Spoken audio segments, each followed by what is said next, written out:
48 law of power. Law number 8। तो आज हम जानेंगे कि दूसरों को अपने पास बुलाएं, ज़रूरत पड़ने पर दाना भी डालें। हम मतलब दूसरों से हमें अपना काम निकलवाना है और पावर को मेंटेन करना है, तो उसे हम कैसे करेंगे। पहले हम एक कहानी से स्टार्ट करते हैं। 19वीं सदी के मशहूर निवेशक डैनियल ड्रू शेयर बाजार के मंजे हुए खिलाड़ी थे। जब वे यह चाहते थे कि बाकी लोग किसी खास कंपनी के शेयर खरीदें और बेचें, उसके भाव को ऊपर या नीचे धकेलें, तो वे कभी सीधी नीति का इस्तेमाल नहीं करते थे। वे चालाकी से काम लेते थे। उनकी एक चाल ये थी कि वे वॉल स्ट्रीट के रास्ते में पड़ने वाले एक क्लब में जाकर कहते थे कि उन्हें जल्दी ही स्टॉक एक्सचेंज पहुंचना है। फिर वे अपना पसीना पहुंचने के लिए लाल रूमाल निकालते और इस रूमाल में से एक कागज़ गिरता था, लेकिन वे उसके गिरने पर ध्यान नहीं देते थे। क्लब के सदस्य हमेशा ड्रू के कदमों को भांपने की कोशिश करते थे, इसीलिए उनके जाने के बाद वे लपककर उस कागज़ को उठा लेते थे। उस कागज़ में किसी कंपनी के शेयर के बारे में गोपनीय जानकारी लिखी रहती थी।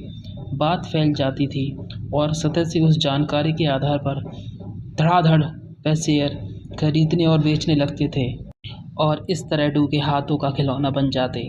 हर चीज़ इस बात पर निर्भर करती है कि आप जो दाना डाल रहे हैं वह कितना मीठा है। अगर आपका जाल आकर्षक है तो आपके दुश्मनों की इच्छाओं और भावनाओं की उलझन उन्हें सच्चाई नहीं देखने देगी। उनका लोभ जितना बढ़ेगा, उन्हें उतना ही घुमाया जा सकता है। तो ये कहानी बताती है कि हमें लोगों की भावनाओं को कैसे काबू में रखना है और पावर को अपने हाथ में कैसे मेंटेन करना है। दूसरों को अपने पास बुलाओ और ज़रूरत पड़ने पर दाना भी डालो और उनका फ़ायदा उठाओ।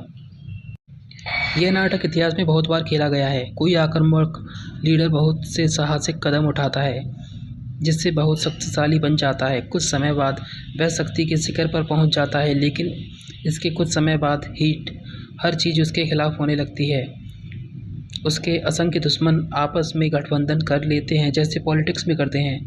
अपनी शक्ति को बनाए रखने की कोशिश में वह हर दिशा में लड़ता है, जिससे वह थक जाता है और अंततः उसका पतन हो जाता है। ऐसा होने का कारण यह है कि यह आक्रामक व्यक्ति कभी भी पूरे नियंत्रण में नहीं रहता। वह 2-4 कदमों से ज़्यादा आगे तक नहीं देख पाता है। वह अपने साहसिक कार्यों के परिणामों को नहीं देख पाता, क्योंकि उसे हमेशा अपने शत्रुओं के कदमों और अपने जल्दबाजी के कामों पर प्रतिक्रिया करनी पड़ती है। इसीलिए उसकी आक्रामक ऊर्जा ही उसकी दुश्मन बन जाती है। शक्ति के संसार में आपको खुद से पूछना चाहिए कि अगर नियंत्रण मेरे हाथ में नहीं है तो यहाँ से वहाँ भागने, समस्याओं सुलझाना और शत्रुओं को हराने की कोशिश करने का क्या फ़ायदा है।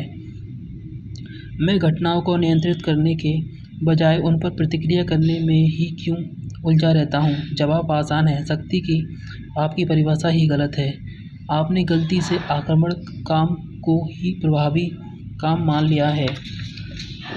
अक्सर सबसे प्रभावी काम होता है पीछे बने रहना, शांत बने रहना और दूसरों को अपने बिछाए जाल में फंसाना। तत्काल विजय पाने के बजाय दीर्घकालीन शक्ति का खेल खेलना ज़्यादा असरदार होता है।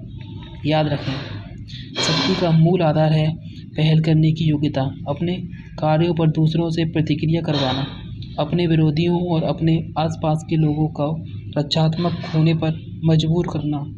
जब आपकी रणनीति के कारण दूसरे लोग आपके पास आने लगते हैं, तो अचानक स्थिति का नियंत्रण आपके हाथ में आ जाता है और जिसके पास नियंत्रण होता है उसी के पास शक्ति होती है।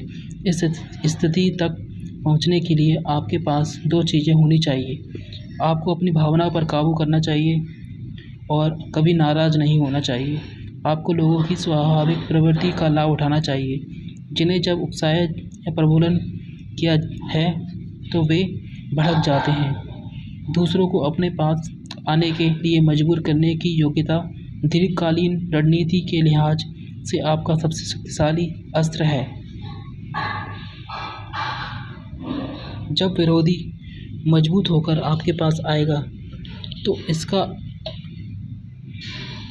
एक लाभ यह भी होगा कि वह आपके इलाके में होगा। शत्रु के क्षेत्र में आने की वजह से वह घबरा रहा होगा, इसीलिए वह अक्सर हड़बड़ी में काम करेगा और उससे गलतियां होंगी। समझदारी इसी में होती है कि बातचीत या बैठकों में दूसरे व्यक्ति आपके इलाके में या कम से कम आपकी पसंद के इलाके में आए।